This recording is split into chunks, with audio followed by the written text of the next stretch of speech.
today's topic? Make sure to subscribe to the Medsplaining podcast on your favorite podcast platform to never miss an episode.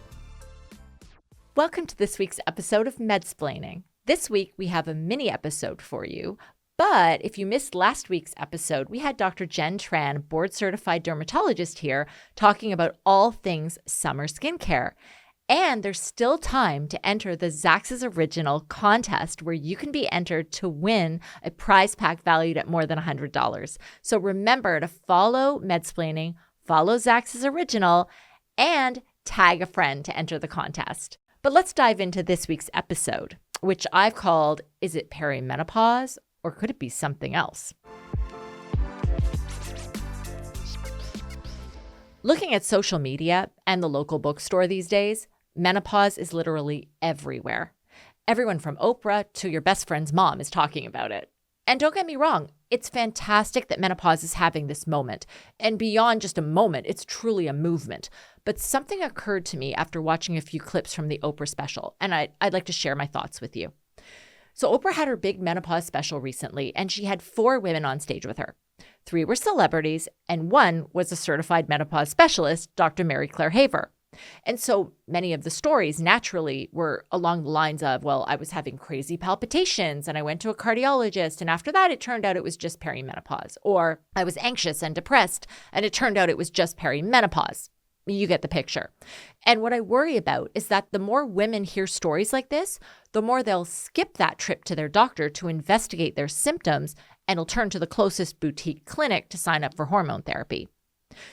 I want to stress that although the menopause transition can produce dozens of different symptoms, there are several very important health issues that also impact women at midlife, and we always want to rule those things out before assuming it's just perimenopause. So in a way, perimenopause is a diagnosis of exclusion, meaning we can assume it's that once the more serious potential causes are ruled out. And here are some key examples. So, heart palpitations. These heart flutters are very common in the menopause transition, but they can also be a sign of an underlying irregular heart rhythm.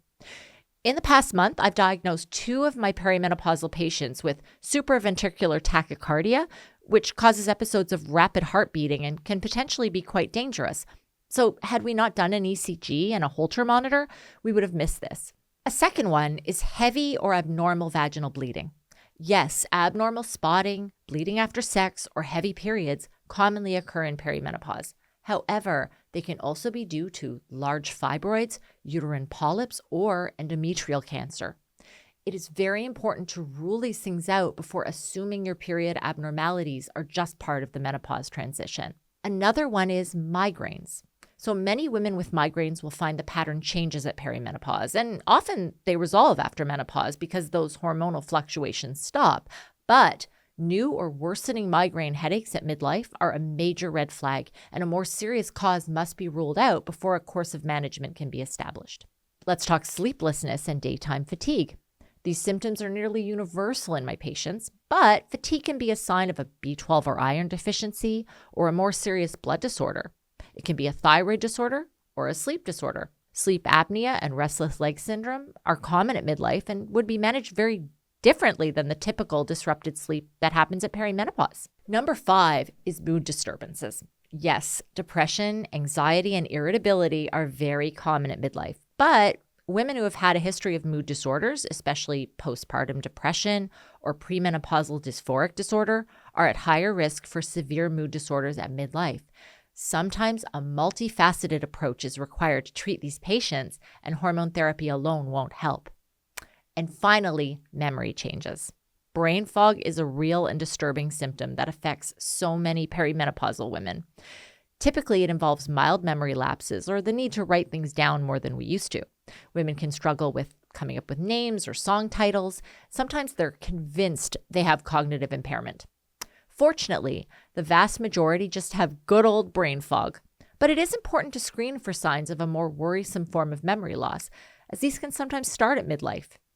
One clue might be that family members are concerned about your memory loss more than you are, or you're forgetting to turn off the stove or other hazardous appliances. So the moral of today's mini episode is better safe than sorry. Although the vast majority of women can chalk up their symptoms to the menopause transition, you should always run them by your doctor to ensure nothing else is at play. Thank you so much for joining us for this week's mini episode. Remember to give us a follow on Instagram, Facebook, YouTube, Substack, and rate and review us on Apple Podcasts or Spotify or wherever else you might get your podcasts. We'll see you next time. Thanks for listening. Don't forget to follow us on Instagram, Facebook, LinkedIn, and TikTok at Medsplaining. If you have any questions, shoot me a DM. And if you'd like this episode, the best thing you can do is tell a friend or rate and review it wherever you listen to your podcast so other women can discover it. And don't forget, if you're listening to this, you may be happy to know that we video every single episode, so you can watch it if you prefer on YouTube. See you next week. Medsplaining is produced by Ghost Bureau. Thank you for tuning in to Medsplaining.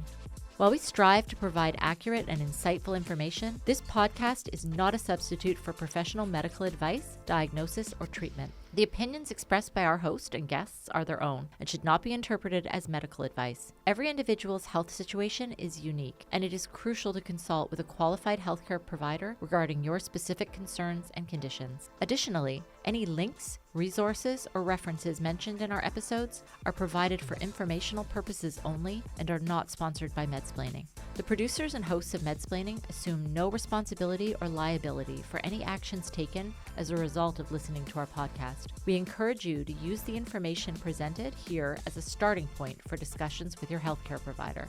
Information and references are subject to change based on scientific evidence as it evolves over time. The hosts and producers of Medsplaining are not responsible for future changes to the information and references and assume no obligation to update based on future developments. Remember, your health and well-being are paramount. Thank you for listening, and we look forward to exploring more topics in women's health with you in future episodes.